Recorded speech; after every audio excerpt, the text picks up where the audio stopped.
Good evening, everyone. My name is Richard Weiss. I'm the president of the Explorers Club, and I have the distinct honor to say, welcome to Climate Week.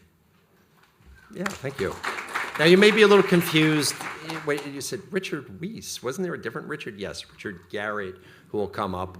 And you may have seen another former president running around. His name is Ted, but Ted is actually short for Richard, and so this goes on and on and on. You know, we're at an interesting time and place, and I think this whole idea of messaging is more important than ever. And we need as many ambassadors in this fight. And our chair of Climate Week, Alex Moore, I think has done such a great job of assembling throughout the week different voices who will say that message. And you think, should I have to even say that?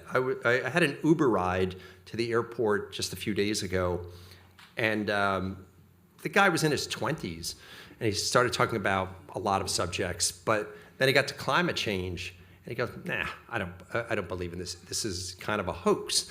And then he also told me that people hadn't landed on the moon. I said, that's true. I'm the wrong person to start this conversation, right?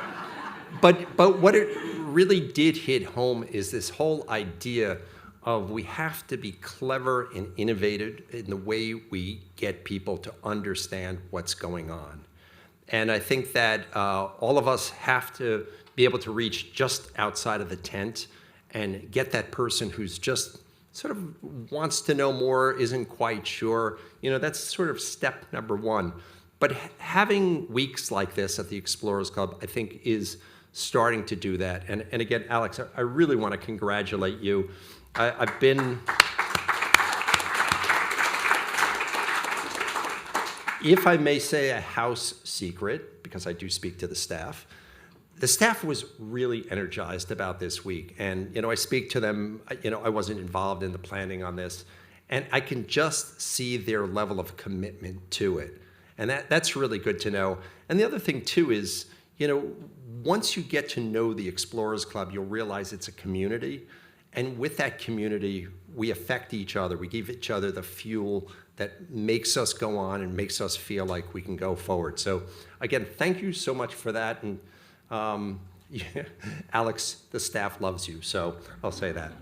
So I'd also like to now take an opportunity to introduce a friend of mine. And again, the Explorers Club is a community of like-minded people who, you know, feel that there should be a nobility of purpose in things we do. And one of the most innovative people I know is my good friend, Richard Garrett. Please welcome Richard Garrett.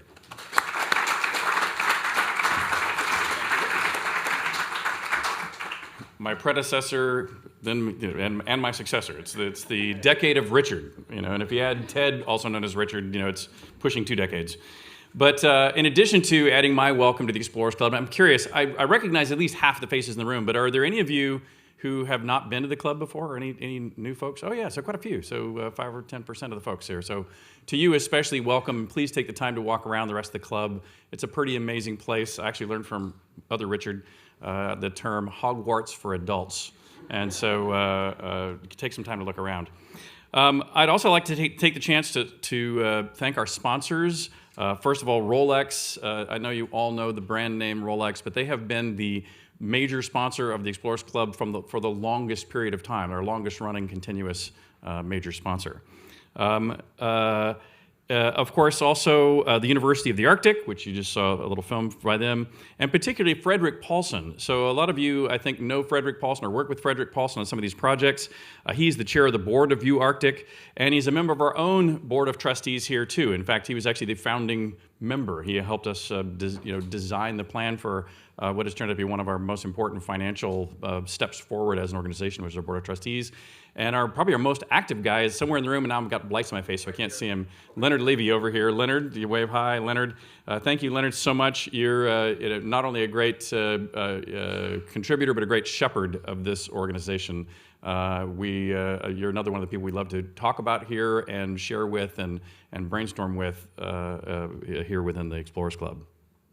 And I had also on my list Alex Moore. I mean, you guys, those of you who are here for your first Climate Week, don't realize how hard this guy has been working, year after year, diligently putting this program together. It's really an amazing week here for the Explorers Club and for the planet. This club was actually founded by polar explorers. The 7 founders, all of them were polar explorers.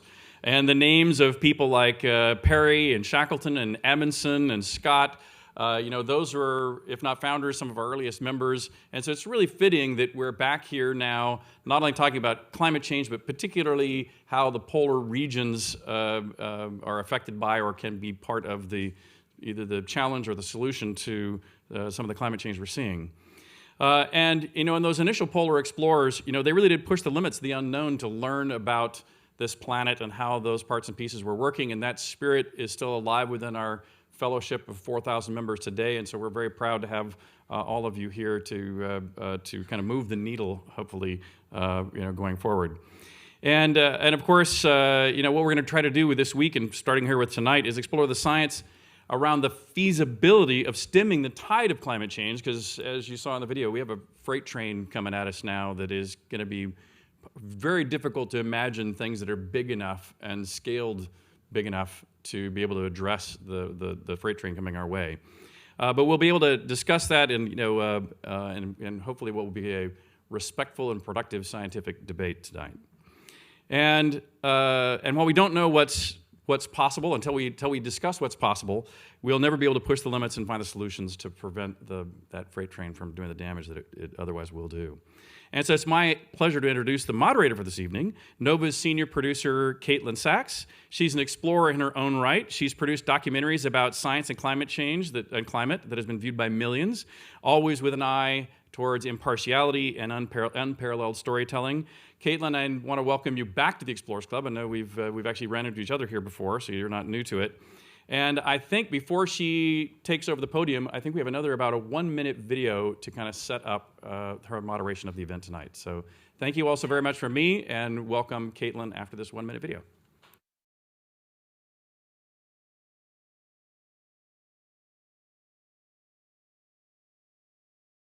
Club for hosting this conversation tonight. Richard, thanks for the wonderful introduction.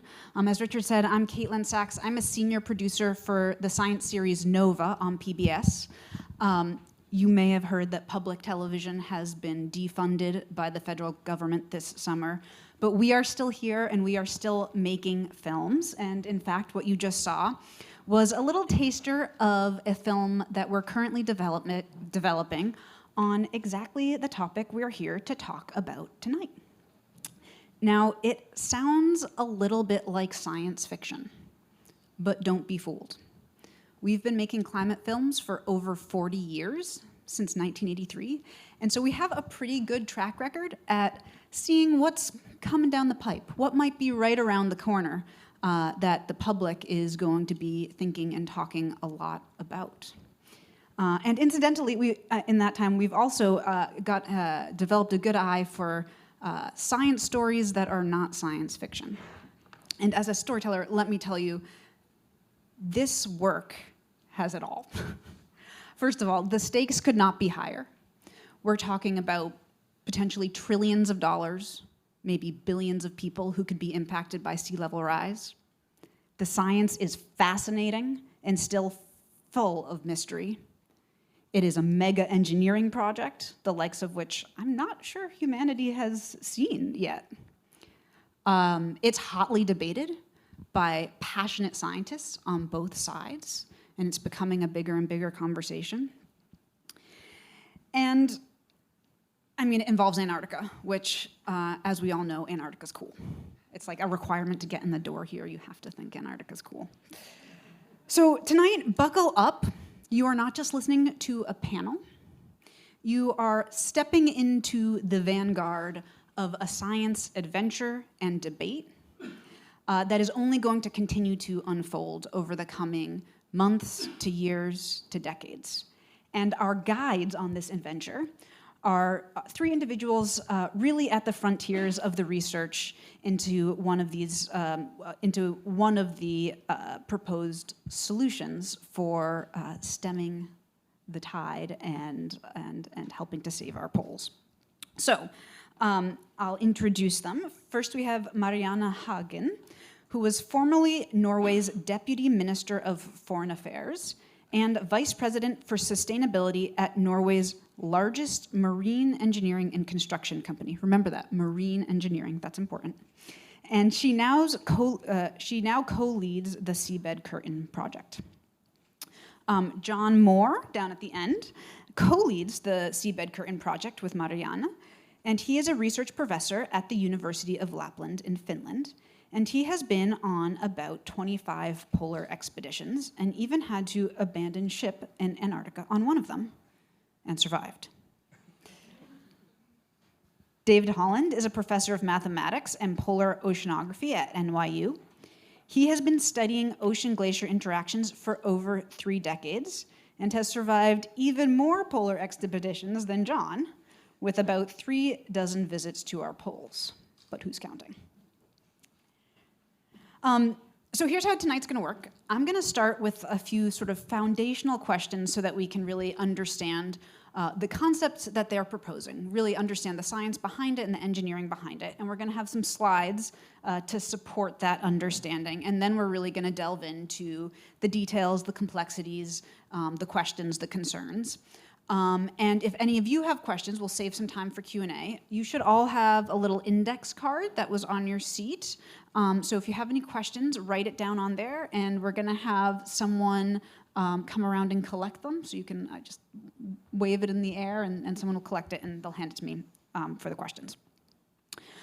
Okay, with that, Marianne, I want to start with you. So you're not a glaciologist or an engineer, which I think positions you well to explain to the rest of us how you came to this. Now, I couldn't fit everything into your little bio, but you were also the head of communications for the King of Norway for 10 years. You've worked in business. You were the deputy foreign minister. How did you get to this idea of a sea curtain? And maybe lay out what the idea is for us, too. Thank you so much, Caitlin. I will do that. But before I do that, I would like to say that as a Norwegian, it's a great honor to be at the Explorers Club. Norway has kind of built its national identity around these famous explorers with Fridtjof Nansen, Amundsen, and today's explorers as well, being part of the Norwegian chapter here at the Explorers Club. And the core of all explorations, but particularly the Norwegian story that we are so proud of, is striving towards the impossible goals. And in this case, for the Seabed Curtain, the impossible goal is also located in the Amundsen Sea, which kind of makes it a full circle. So I'm excited to be here, so thank you. So, but how did I kind of end up here in this excellent company? I've been working or engaged in politics and business for more than 4 decades, always trying to, with the goal of improving people's lives, and also with climate at the core. And over those 4 decades, everything has improved. Day by day, decade by decade, things have become a little bit better. We all know this. We have, poverty has been going down, education for girls, everything has been going up, and the world has agreed on climate goals. And we all know that we are not on track reaching the climate goals, but I have been so confident that we will get there because we managed the other things.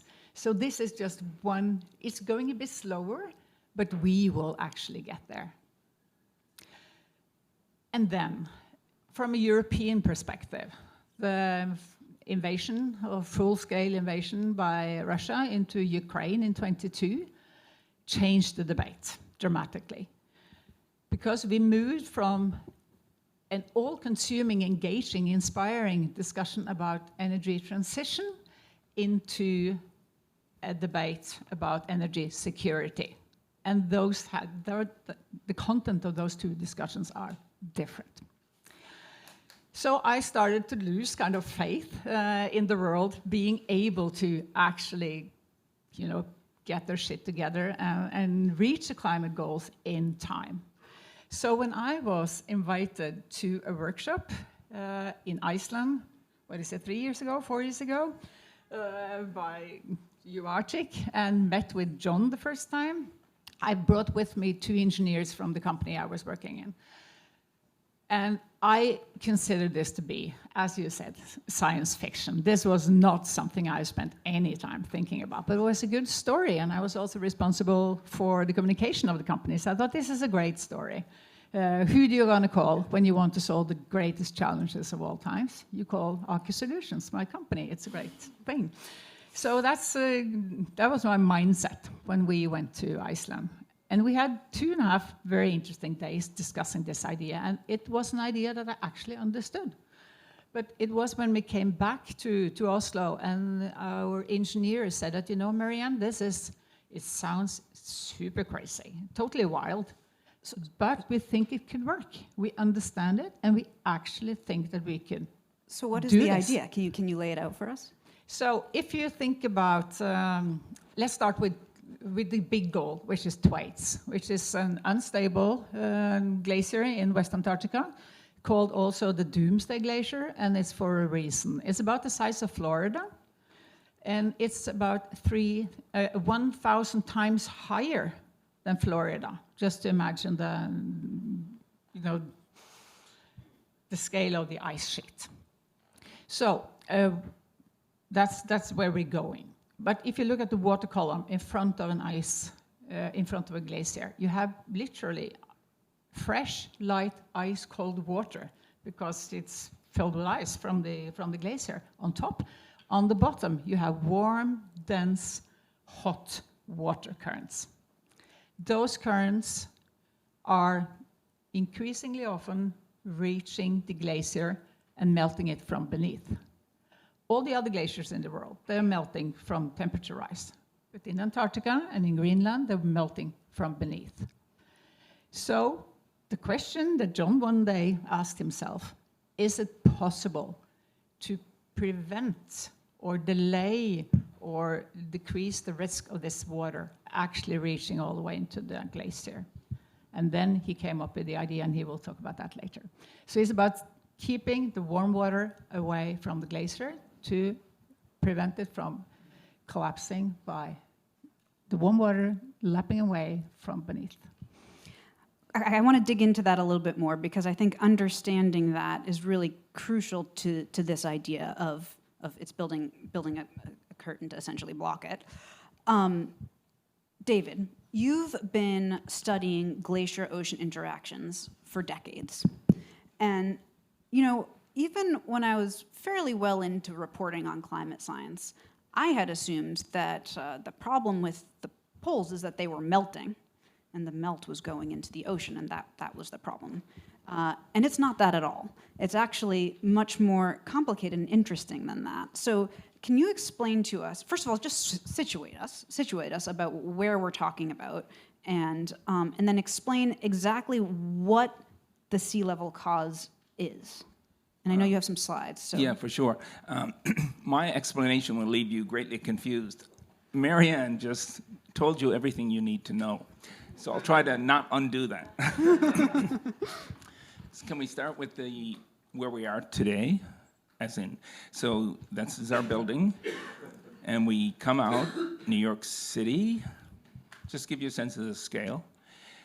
Then we have our continent of North America. And down the road a bit, a lot of water on the planet, but an ice sheet at the bottom called Antarctica, about the size of the United States. Part of it is in the ocean. It's called a marine ice sheet, and the ocean can take it away. Previous end of Ice Age, no doubt the ocean did take it away. Sea level was several meters higher 100,000 years ago than current interglacial. So now, after we go back to Antarctica here on a trip, I just want you to get a sense of the coastline of the world. It is rewritten every time there's an ice sheet that changes. Most of the last 2 million years, New York City has been under an ice sheet. In fact, you can go over to Central Park, which is over that way a little bit, and you see these giant rocks through Central Park. New York City Parks Department did not put those there. and there are giant striations in the rock as glaciers crawled over New York City. And so they do change, and we all know that. Here we now go to Thwaites, and Caitlin, can we go to the one of, so you can see there's Thwaites breaking up. It's a very special glacier because it's unstable. It was, and here you are, this is Thwaites and a glacier next to it. Just to give you a sense of what's going on, Marianne talked about the warm water underneath. Here, first we're starting at the cold, fresh surface water from the ice, which is of not such great interest. But as you dive under the floating ice shelf, down below, just at a couple of 100 meters, is this warm, salty water. And it's dense because it's very salty. It was born in the Gulf Stream off Miami hundreds of years before, traveled to Greenland, traveled down under the ocean, went around Antarctica.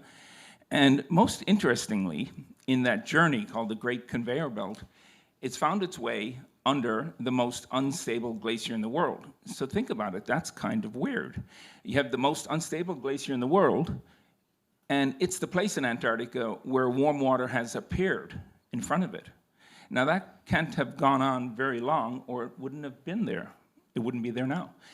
What we find from computer simulations is we run computer models with industrial climate change, with putting carbon dioxide in the computer model, just like a weather model you watch on TV.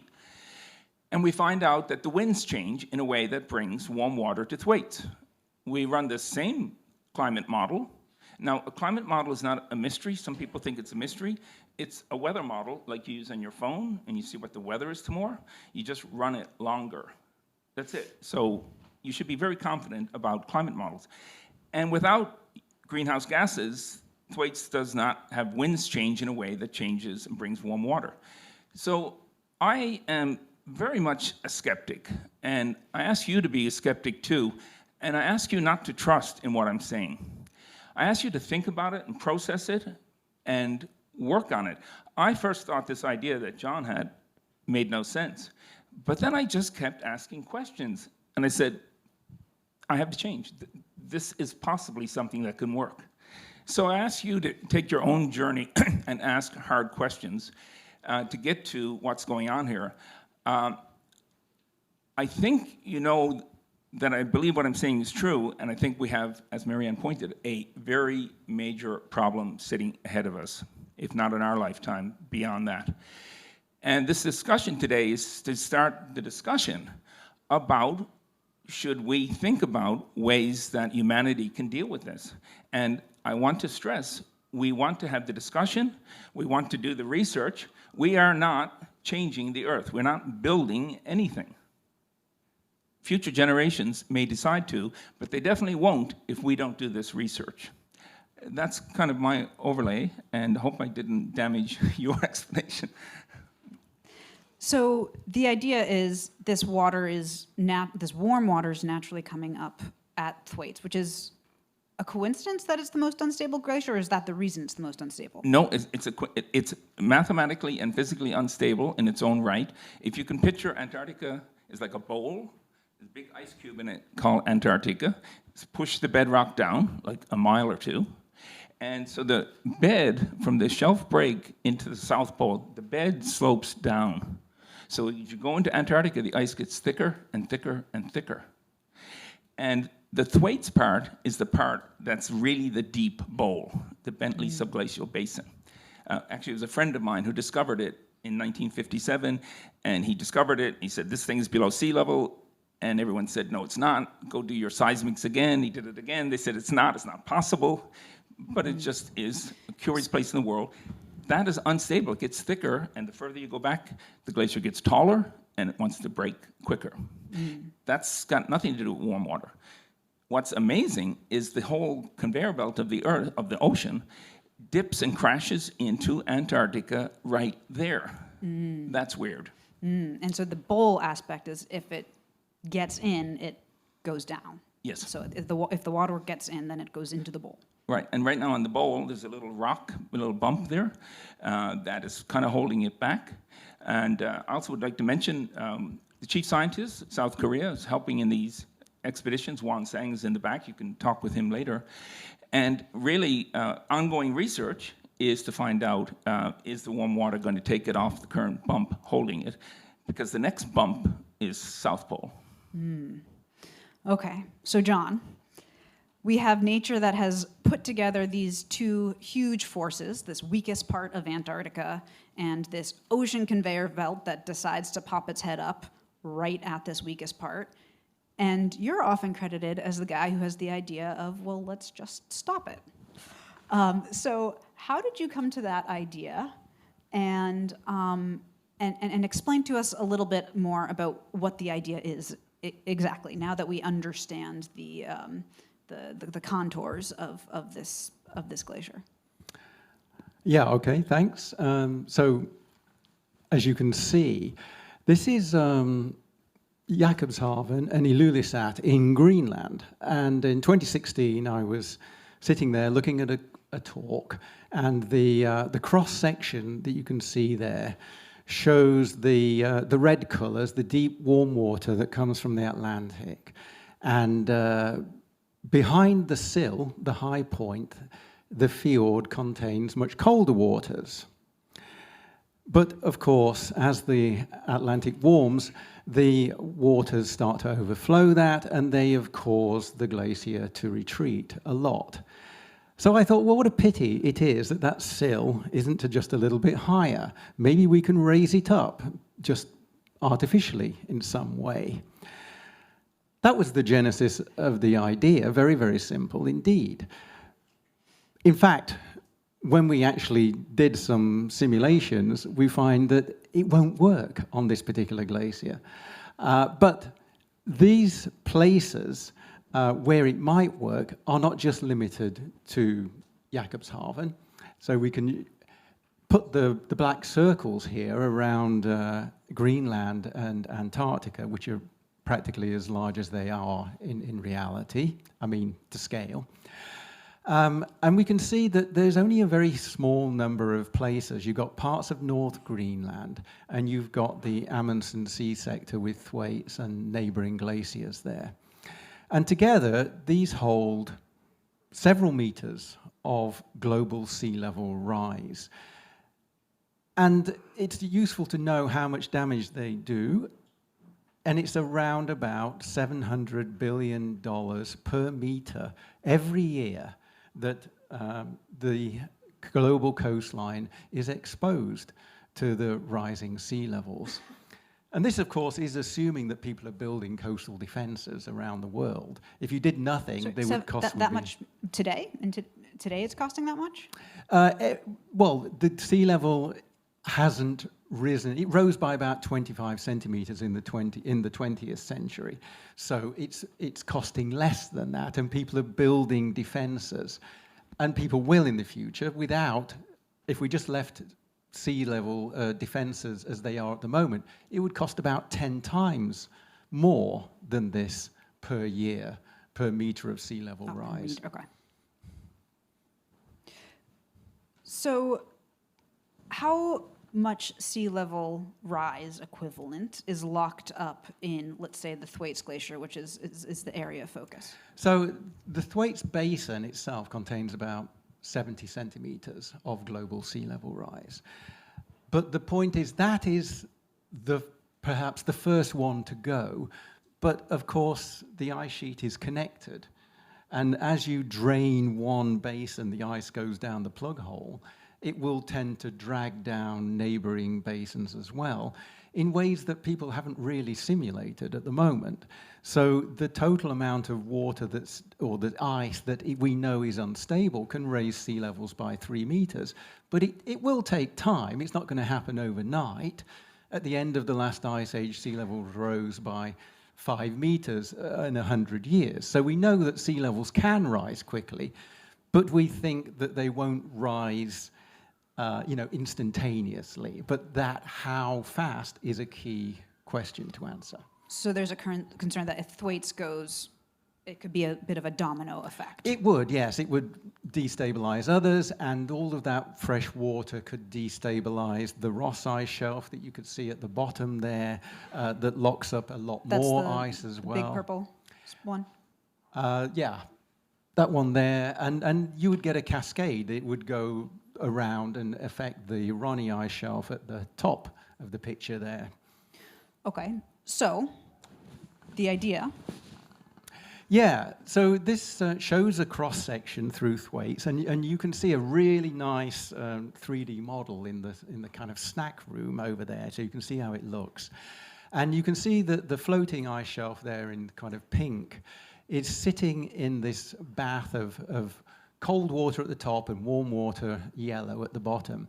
And the idea is that because this is retreating inland deeper and deeper, it's going to be unstable and retreat very quickly. It only clings on by its fingertips onto the parts where the slope is gradually reversed. But if you build something to block that deep warm water, immediately you turn off the melt rate. And of course, that allows the glacier to gain traction and move forwards onto the parts that it lost contact with. So conceptually, you're thinking of building something that would stop the warm water. Well, yeah. I mean, originally, as dumb-ass scientists, we thought, let's build a pile of rocks there.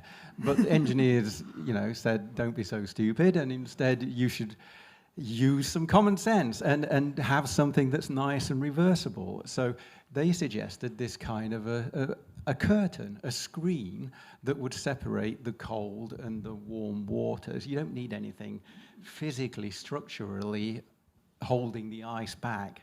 You're letting the ice do the holding itself back. So yeah, this is the analogy that we have as a curtain. So, sounds great. What's the problem? I mean, there are many problems. So, first of all, you said that it won't work in, for example, Jakobshavn. Yeah. So how do you know it would work here? Well, we rely, of course, on models. No one has actually observed an ice sheet collapsing like we saw at the end of the ice ages. So we're relying on cutting edge, in fact, bleeding edge of what's possible mathematically and physically to do. And the models don't all agree on when it's going to happen. For example, some models say, it's already too late, Thwaites is gone. Nothing we can do, it's unstoppable. But that's one model. Another model says, oh, we've got 200 years, there's no urgency, relax. But most of the models say we might have 40, 50 years. We don't really know. So there's a huge amount of uncertainty as to what's really happening. That's why we need to collect more data to have a better understanding of it. And then there's a whole bunch of potentially unwanted side effects that might be there as well. So we're going to get into that, but before we do, can you give us a more visceral sense of what this thing would be? It would presumably not be, plastic in front of a garage, and you just said it's not going to be rocks. Yes. So what are we actually talking about here? Well, what we ideally want is something that is fairly natural to the environment, something that's biodegradable, something that you can service. That's very important from the engineering aspect. So we are thinking, in a sense, of going back to the 18th century and what was around all those times, and it's things like canvas and hemp, perhaps woven seaweed, perhaps something else that is going to be something that's not a novelty in the environment, something that it would have a lifetime of maybe 20 years. So you need to go in there with ships and uninstall parts that, of course, wear and tear will damage them. They need to be replaceable. This is something that we would have to do for of the order of 200-300 years before we get on top of our emissions and start to cool down temperatures in the oceans. So we're talking about some sort of maybe natural-ish semi-permeable? Yes, it could be, instead of a solid curtain, it could be a net. Again, the engineers are the people that are used to looking at these kinds of issues. No one's talking about going straight into Thwaites and building this. You would climb a difficulty ladder. You would start from small scale. When you've gone out of the laboratory and the tanks, you go to some small scale fjord. You look at durability. You test 20 different designs for what might be the curtain material. So, David, what is the state of what we actually know about how we could actually stop this warm water? What that would do to this ocean circulation, this global ocean circulation. If it will even work. I mean, you're the ocean glacier modeler. What needs to be figured out, and what do we already know? So I think you'd call it a digital twin is the common term now. We have the Earth as a real place we live, and we're building a virtual reality of it. As a mathematician, I'm always surprised that an equation or math describes nature. There's no obvious reason that has to be. The world can exist without math. The universe is opposite, same. So I was asked by a Congress lady recently in Antarctica and said, why are we funding climate models? What do they do? And I said, well, the climate model is the same as the weather model in your phone. And the weather model is what you're using in your state to avoid damage from hurricanes and that. And I stopped talking. And she said, I got it. That was good, right? And I wasn't trying to convince her because just this is it. So we have, with the weather model, we call it climate model now, with Glacier in it. And when I started doing this 30 years ago, we did it for fun, right? Nobody said ice shelf, sea level. There wasn't that much talk about it long ago. And in these computer simulations in the 90s, we would make mistakes in the model, accidents, set it up wrong. And warm water would flood into these ice shelf cavities. And I thought, well, that's just a mistake. Well, it's not. It's a very sensitive system. And so with these computer models, you can play games. And the games are very serious games. First of all, I remember once putting in warm water, but because nobody had observed warm water in a glacier until around late 80s, 1993, a ship went by, near Thwaites, put in the thermometer, said, my gosh, it's warm down there. And so I had put it in the model, and the model went crazy. It just started melting 100 meters a year of ice when we're used to melting 10 centimeters. So it was like, this must be wrong. But no, it's right. So what I'm trying to say is these computer models, we should have some confidence in them. We shouldn't go overboard. John talked about a suite of models, and that builds confidence, right? By having a bunch of models, you build greater confidence. So what we're going to do with these models is we're going to check out what the curtain could be, which is geophysics and fluid dynamics can be complex, but the models can deal with it. So maybe you only need a little bit of a curtain on one side. Maybe you need only a little shape that's a triangle. We don't know that, but with the computer models, we can investigate and explore, and that's what we are planning to do in guiding what it might be. And John alluded to the fact there could be impacts, questions. People say there are questions about this. Well, I think we're the ones who have the questions. We are asking the same questions. What impacts will we get from this? So we will explore that. So you are going to be collecting more data in order to essentially add this concept to your models? Absolutely, right. I was recently talking to someone who said, we don't need to do what you just said, collect data. We can just use AI. I was like, oh, wow. AI will solve everything. That's really good. With our partners, the South Koreans, we're going to Thwaites in this fall, and we're going to put in instrumentation. There's a little model of it, a robot that's out in the tea room. And we want to basically collect data, and the critical data you want, that's kind of classical polar icebreaker in front of Thwaites. What you want is this data so you can say, how fast is the water moving? Where is it moving? Where is the warm water? Where is the cold water? This is the basic information engineers need, and we need in our models. And so we're going and getting that data.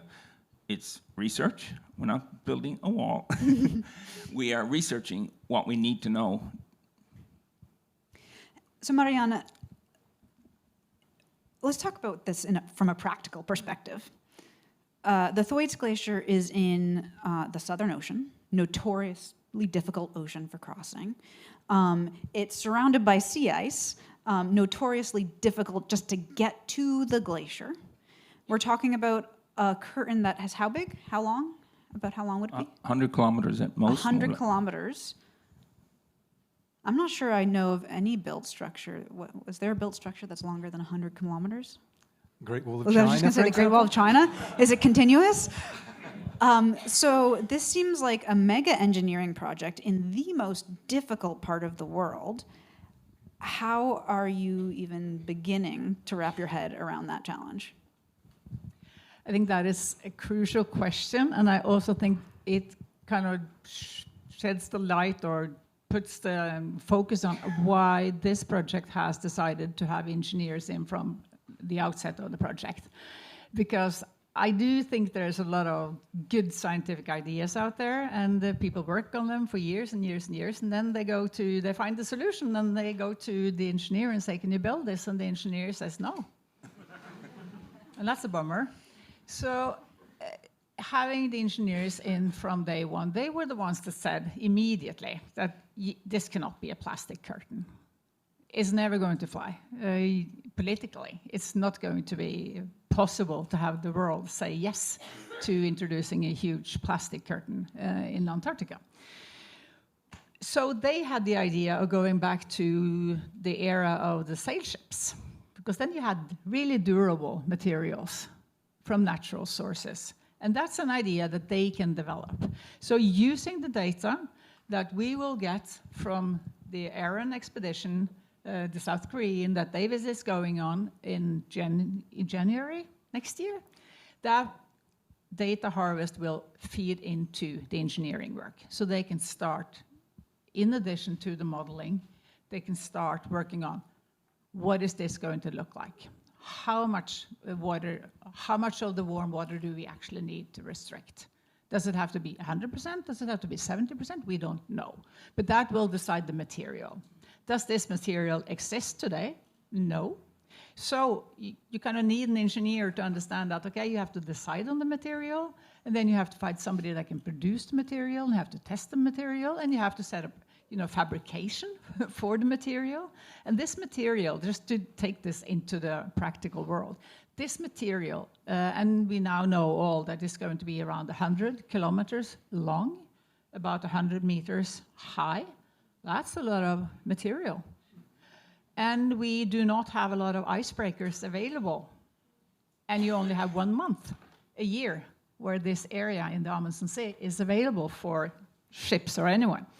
So you need to come up with a material that can be produced, can be packed, shipped, deployed from the existing and potential icebreakers the world, can use in, let's say, 20, 30 years. So those are limitations that you have to have an engineering angle into working in from day one. What's the mooring going to be like? Does it have to be one piece? Does it have to be smaller pieces? All of this is exactly what the engineers are doing.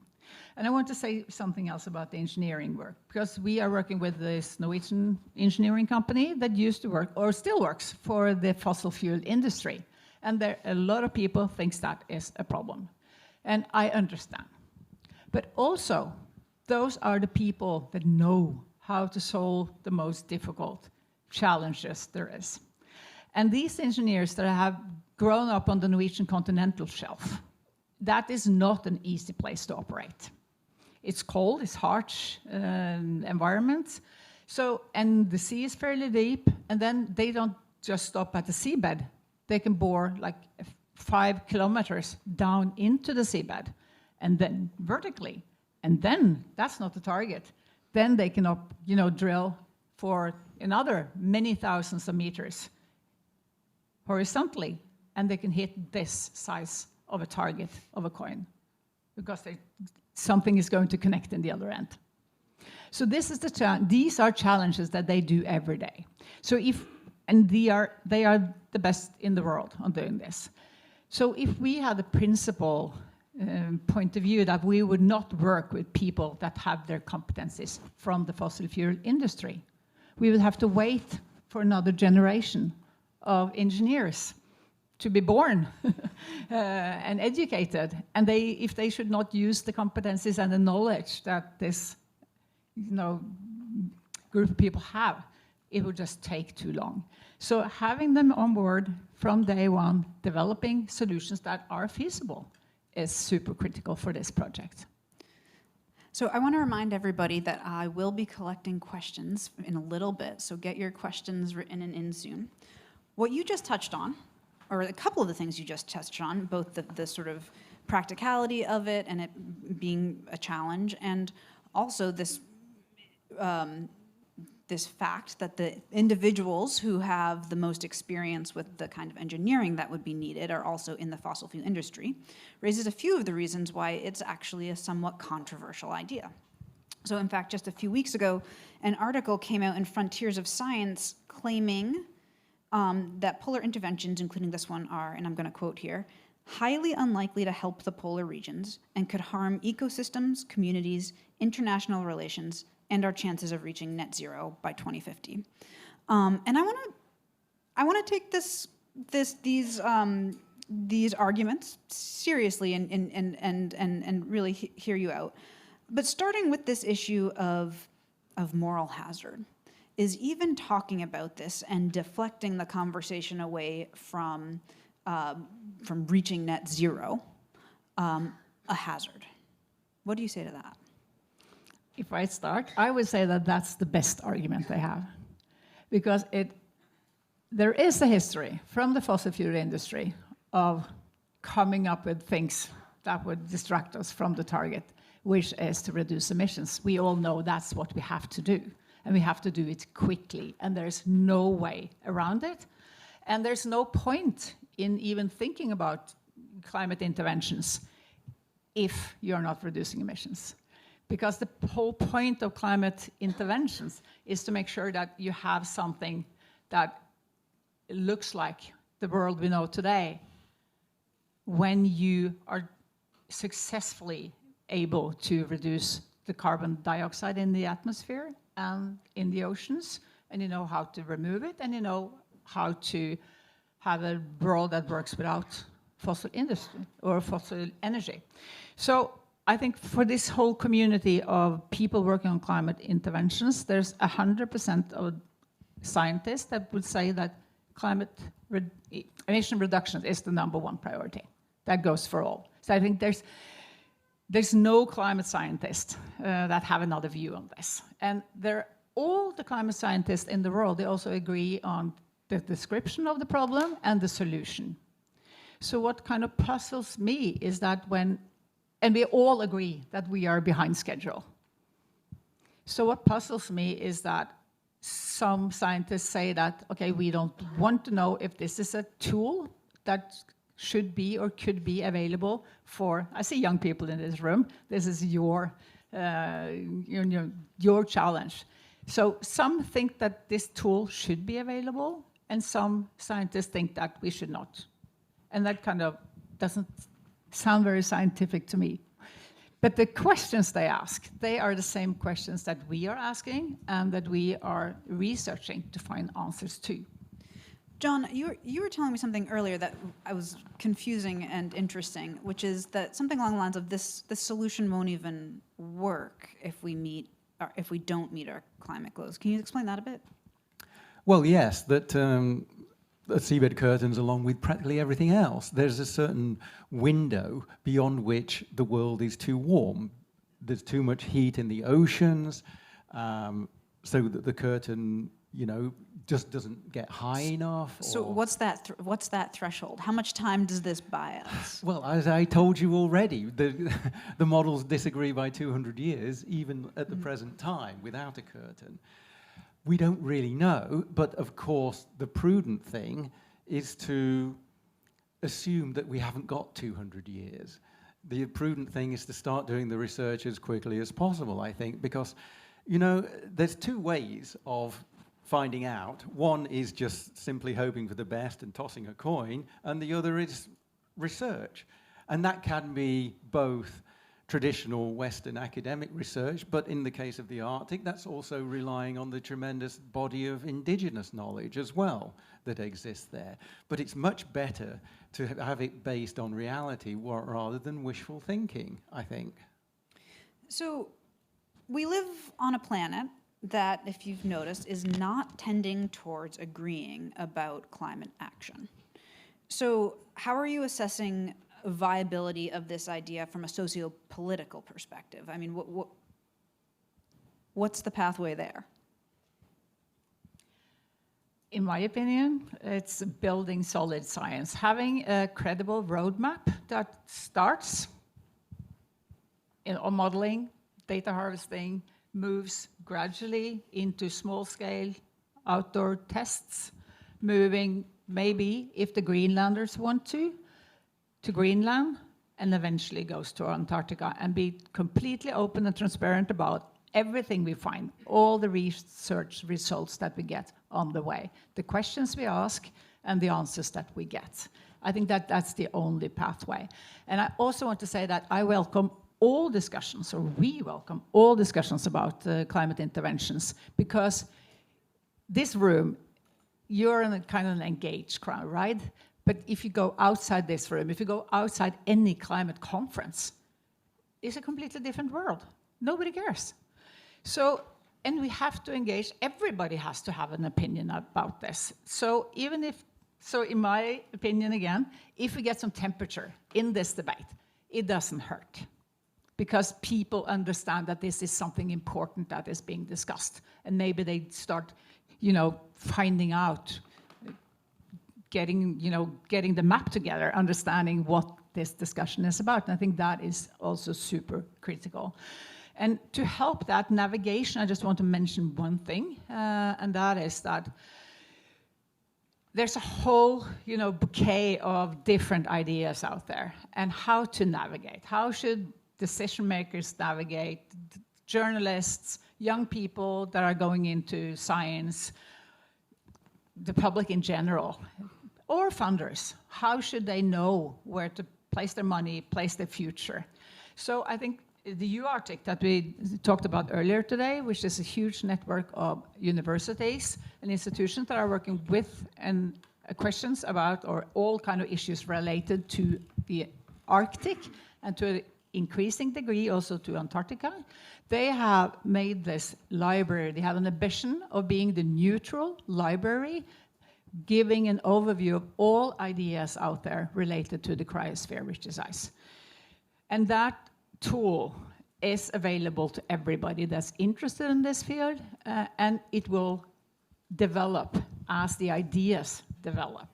So it will be the go-to place for everybody curious about specific ideas or the area in general. So I just wanted to point that out for you. I'd actually like to delve into that a little bit deeper, because as we're contemplating one way that we could intervene with what's happening at the poles, I think talking about what the other options are is really helpful. And so a few of the big ones that come to mind for me, I'm gonna tell them to you, and I want you to give me your best argument for and against this intervention. So solar geoengineering, and this is to any one of you who wants to take solar geoengineering. We, inject aerosols into the atmosphere. Okay, so I should say I used to lead the Chinese solar geoengineering program. So you know a thing or two about it. Yeah, I think one of the key aspects is that Have they started? No, they've started research. So the point is that you're essentially turning down the thermostat. So it's completely different from just one aspect. So it solves or it addresses many of the problems caused by rising temperatures. That's, I think, the main selling point. We know it works because volcanic eruptions do that kind of thing. So we're sort of on known territory, and there's been a long history of research that's published about it, so really an awful lot is known about it. I think the con against that, in a way, is the governance regime. How do you get, because you're dealing with the atmosphere and the air, so you have to have some kind of consensus view. And it's so Yeah, because it's a global yeah. global infringement. And are there health impacts on? Actually, the work that's been done suggests that you would have overwhelmingly fewer deaths because you're not stressing heat stress to the people, compared with the increase in air pollution as the aerosols come down. Interesting.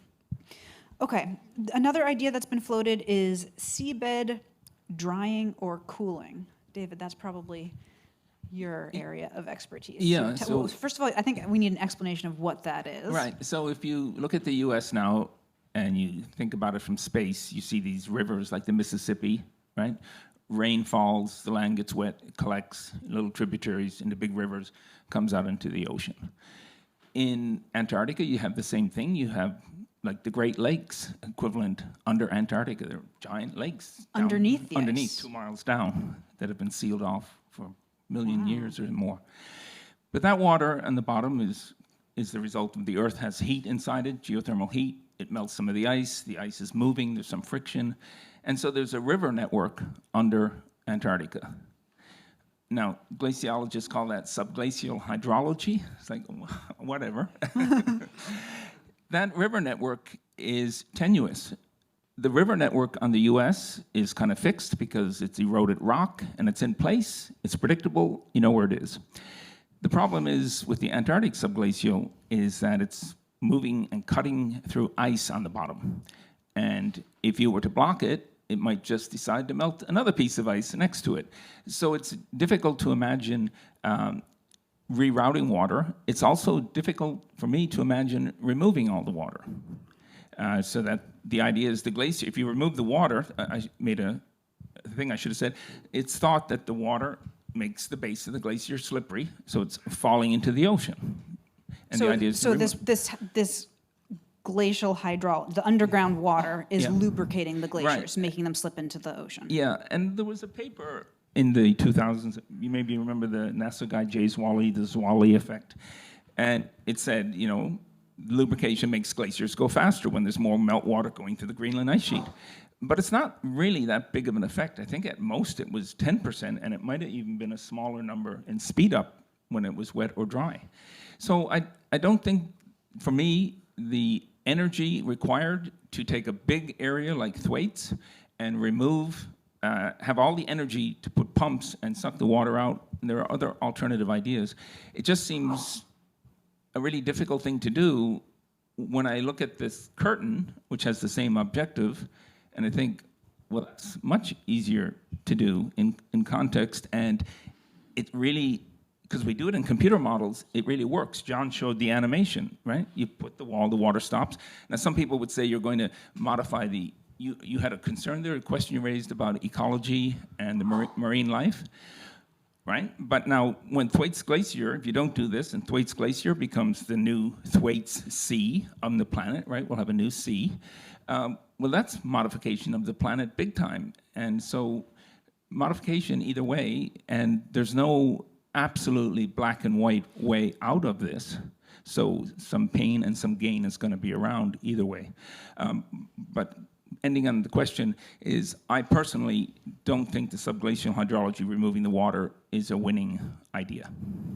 Okay, so it sounds like the idea would be to just one idea is to remove the lubricant, and the other idea is to stop the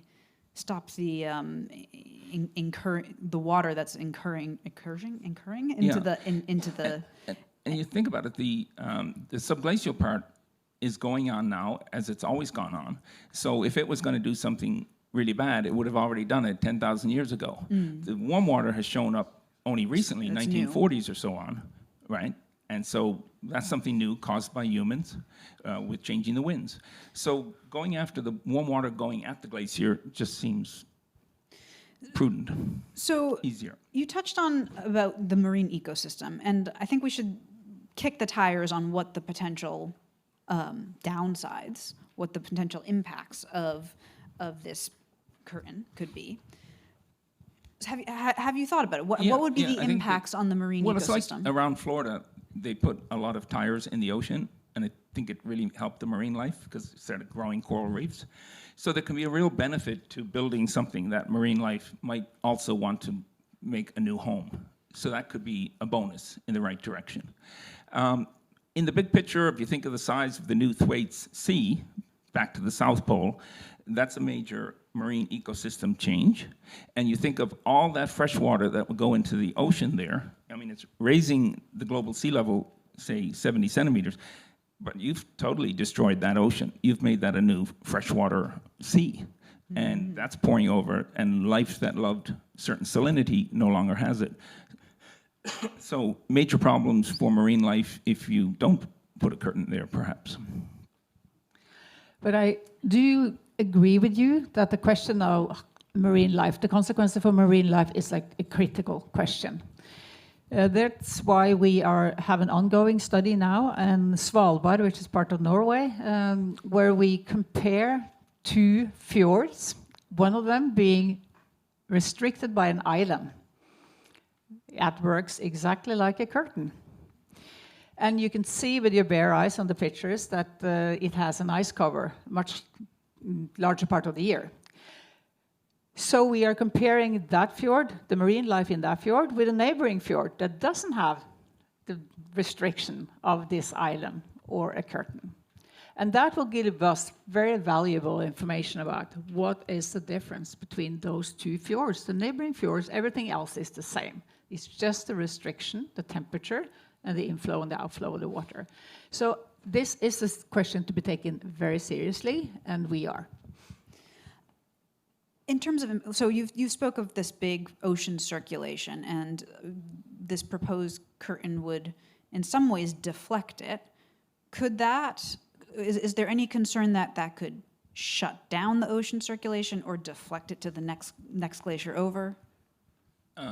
From the simulations we've been doing, it's actually a really relatively modest effect on the ocean there. It's not a really big object. It's a big ocean, big continental shelf, and this is a quite small object. It's the reason I became interested in this is for that reason. It's just such a small part of the Earth that has a disproportionate effect on the entire global coastline, right around the Earth. So from that point of view, I don't see these major dramatic effects, and people should question that, and that's why we want to do the research. I have a hypothesis that it won't have it, and that makes me want to go forward. And I'll be the first to scream from the rooftop, this is a disaster, I think it's a disaster, I'll stop, right? No hesitation. But let's go forward until we see that point. Let's research it to find research. out. Yeah. Okay, I want to get to some audience questions. We have a number of really good ones. I think I've seen a few that essentially boil down to how are you going to pay for it? I think I can start. So we're not going to go to Thwaites immediately. We think a curtain in Thwaites will cost something like 100 billion, which sounds an enormous amount of money, but until you look at the consequences, as I showed before, of what it would cost for not doing it. And cost-benefit analysis shows gains in the order of 10 trillion over a couple of 100 years. Now, as I said, we wouldn't start there. We'd start in kilometer scale fjords, perhaps Norway, Canada, somewhere like that. Those would cost a tiny fraction. We are trying to raise about 10 million. We are thinking that at that level we could fairly conclusively find a showstopper if this was a stupid idea and there was something very unexpected. 10 million we think we can raise from philanthropic donations primarily. Question, I think, for our modeler here. Which factors prevented the curtain from working in the failed simulations? Have you run simulations with curtain yet? Yes, and it sounds like a Jeopardy question. I feel like Yes. I say, what is plastic? So I'm not sure I understand the question. I think I'm just misunderstanding. I think the question is, why might the curtain not work? Oh, many reasons. And the thing I see is force. It's difficult for humans to actually understand the ocean. I run computer simulations of it, and I see Gulf Streams and eddies and things. These are just things we see in nature, and we see it in the mathematical model, and we see the ocean behave the way it does. There is not a single person on this planet who actually intuitively understands fluid dynamics and the ocean. There is no such person. You rely on math and computers and nature, and we are the interpolators of that.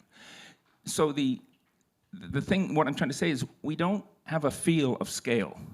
I have a feel for the weight of this microphone, and I know what will happen if I move it. I think I've heard of statistics like every cubic meter of ocean or cubic foot is like a football player. Yeah. Something along those lines. And it's that idea of scale. Things don't scale the way our mind would like to think. It's nonlinear, and so just getting to the engineering part is what is that force? And that's why we're collecting this data coming up. The force may be something that just going to blow this away. And you're saying the force of the current? The force of the current. It's just think about that. Can- Like but- anyone who's sailing. But the data that we do have on the currents suggests that normal materials can sufficiently hold it. And of course, we've simulated that. But what we haven't got is an understanding of the extreme weather, if you like, that might exist 500 meters down in the ocean. That's where we need longer sets of observations. What does the legal landscape of pulling something like this off look like? I mean, Antarctica doesn't belong to any nation, so who gets to decide whether we're building curtain? So the Antarctic Treaty System is run by 29 voting countries, which is essentially a rich country club. Do they represent the interests of the global south and the small island states? If they don't, then perhaps a different governance regime is needed there. But there is clarity. The Antarctic Treaty has been very successful for 80 years, and one of the reasons is because it's been proved to be adaptable. There are new conventions all the time on biodiversity and against mining and things like that. But a lot of research is done, and it continues to be done. And the research that's needed to understand if an intervention like the curtain is viable is exactly the same research that we need to understand. If we didn't build a curtain, how fast would the ice sheets collapse and raise sea level? Later on, when it comes to building a curtain, absolutely, there would need to be governance changes in the Antarctic Treaty. But as I said, we have hopefully some time for the politicians to get their act together. In the smaller places, domestically in the Arctic, of course, you go to the Canadians or you go to the Greenlanders and ask what they think about it. So we're just about at an hour, so we only have time for a few more questions. But after we wrap up, we will all be around. There's going to be a reception just outside these doors, so you can come corner any of these guys. There's also a number of scientists that you're working with in the audience, right? Who is there anyone you want to say? Raise your hand. For example, our good colleague and partner, Won-Sang Lee from South Korea. He'll be around and also join in on the conversation. And Great. David Keith's here as well from Chicago. So I'm going to ask with an audience question that is a little bit broad, but I think it's a good place to end. And the question is, when will we hit 2 degrees C and will melting accelerate? And I think just more generally, what is the timeline that we are looking at, both for climate warming, for the sensitivity of Thwaites, and for your project, and how do those interact with each other? Well, we believe that the tipping point on Thwaites is around 1.5 degrees, and we're there now. We don't know how long the 1.5 degrees needs to be maintained before it melts enough ice to pull the plug out of the hole. 2 degrees, well, there's a lot more glaciers that could be destabilized at that level. And I think people are expecting to hit that in 20 years, something of that time. And in terms of temperature, I was teaching a course recently, and I'm pretty convinced I must have this wrong, but unfortunately I think it's right. The UN just said last fall that we'd be above 3 degrees centigrade at the end of the century, right? 3 degrees. Now, the Arctic has warmed on average 4 times faster, in places 7. So 3 times 7 is 20 degrees centigrade, that's 40 degrees Fahrenheit. So the Arctic sounds like it's toast, and the Antarctic is a bit slower inertia to follow. But it gets worse, and that 90% of all the heat in this air from carbon dioxide, 90% is going into the ocean and warming the ocean. We're only getting 10% with this 1.5 degree. The ocean will warm up in a couple of hundred years. That heat's coming back. That's going to double it again. So we're looking at a transformation that is equivalent to the scale of an ice age in temperature. And I'd love someone to contradict me. We can But in talk the other about direction. Yeah, but we can talk about it later in science, because that's what's really interesting, is why, David, is what you're saying true and right. Unfortunately, it just might be right, and that's why we want to do research. All right, thanks.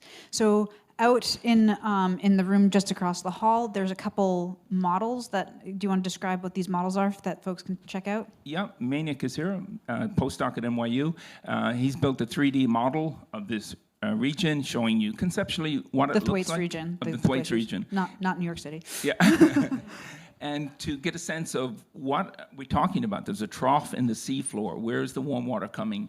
How would you physically block it? I'd just like people to get a sense of what it really is. I think it's abstract to people. It's just an idea in their head, like a map.